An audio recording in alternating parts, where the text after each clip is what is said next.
This is John. John is an average person, just like you. He works his 9 to 5 and dreads going to work on Mondays.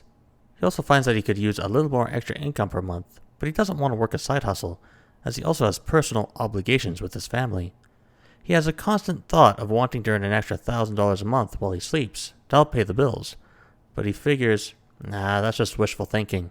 There isn't a way for me to earn money passively. I'll have to work overtime or take on a second job to pay my bills and save for retirement. What if I told you that the wishful thinking of his, and yours, could become a reality? While replacing his entire income with passive income isn't easy or quick, it is the primary way to get John out of the rat race that is life. Let's check out how we can do this using the stock market and by buying dividend stocks. Understanding the math. Now, before John starts buying stocks, we first need to help John in determining how much stock he needs to buy before he can get that desired $1,000 a month target. A very simple way to calculate that is to take our desired monthly income and divide it by what's called the dividend yield on a particular stock. That will tell us how much John's investment into said stock will be. Let's look at an example using Main Street Capital Corporation, or Main, on the New York Stock Exchange. As of the end of the day, May 14th, 2024, the dividend yield is about 6.38%. When we take our desired $1,000 a month goal, we really use $12,000 a year, as dividend yields are on an annual basis, and divided by the yield, we get an investment amount of about $188,087. Not a small amount of change for sure. There are a few things to keep in mind though. First, this is a very simple calculation, and real results will vary. Second, not every stock is going to act the same way. Some pay out quarterly, others monthly. Each stock is also going to behave differently within the greater economies of the world. Some stocks are expensive to own, while others are more affordable. Some pay out big dividend yields, while others don't. Now that we have that taken care of, let's take a look into 3 different scenarios that John might consider for dividend stocks. Scenario 1. High yield, 6+%. Let's take a look at a high-yield dividend stock to see what we would need to invest to make $1,000 a month. Let's take CVR Energy Incorporated, or CVI, for example. As of this video, the yield for the stock is sitting at 6.92%. If we take our formula of $12,000 a year and divide that by the yield of 6.92%, we get an investment amount of approximately $173,410. Now, keep in mind that some stocks, such as CVR, pay out a quarterly dividend, meaning you won't see the funds deposited every month. If a monthly income is something you would need, you would want to budget that quarterly dividend and divide that for each month.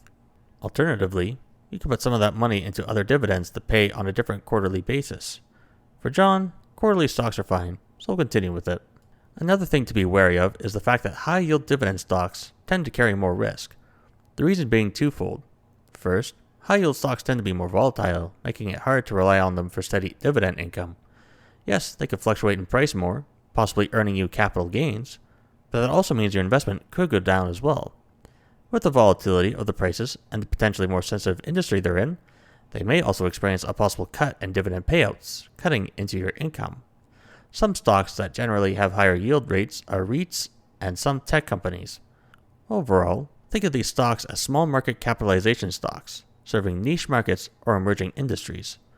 John, realizing the risks involved, seems a bit hesitant to invest in these kinds of stocks.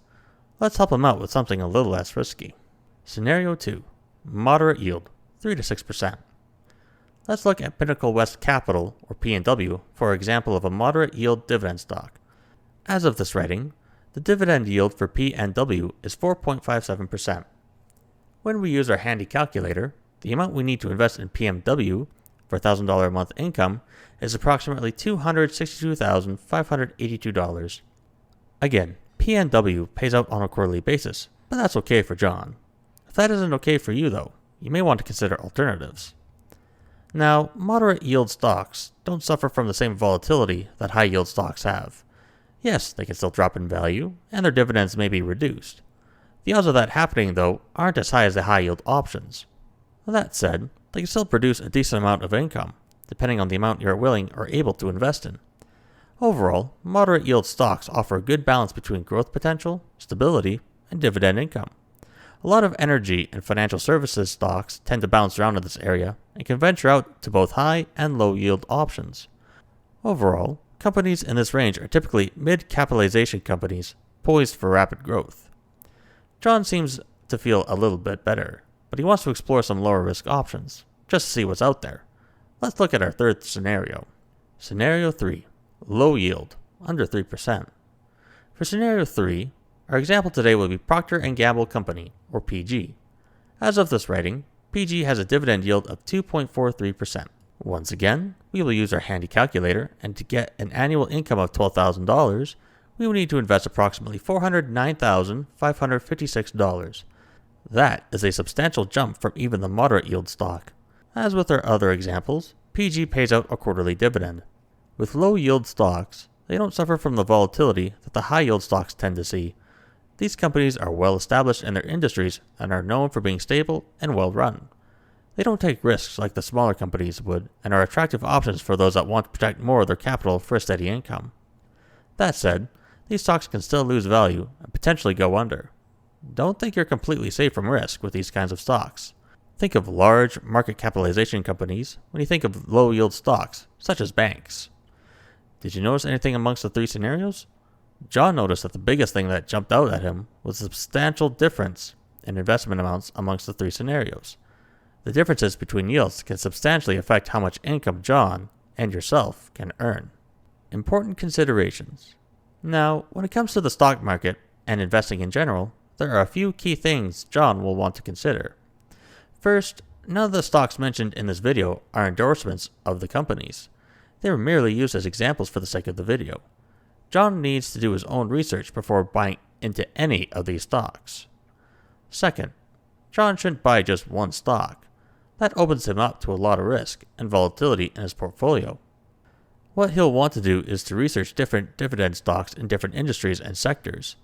Once he does his research, he should consider buying stocks from multiple companies in multiple industries. That way, if one goes down, it doesn't sink his entire portfolio overnight. Third, John should consider reinvesting his dividends instead of cashing them out. Why? Well, the more he reinvests, the more his dividends will compound. By reinvesting, he can accelerate his growth in a particular stock, helping him earn even more dividends and possibly gain capital gains. Fourth, John should consider his time horizon. Is he wanting to invest for the short term or long term? When it comes to investing in the stock market, he'll want to have a long time horizon, as that's where the big gains come in. And I'm not talking a couple of years. He'll want to be thinking in the decades, 10, 20, 30 years from now. That is the horizon you too should consider for stock market investments. Fifth, John should consider alternative ways to make a regular income from stocks. A great way is something called option selling. John essentially will sell a contract to sell his stock at a certain price. He takes a premium on the contract, and if the price goes beyond the agreed price, his stock sells at that agreed price. Maybe not for you, but have a look and do some research into that. Finally, John should watch my video on why stocks won't make him rich quickly and why it's important to have a long time horizon for investing purposes. Thanks for watching, and I'll see you in the next one.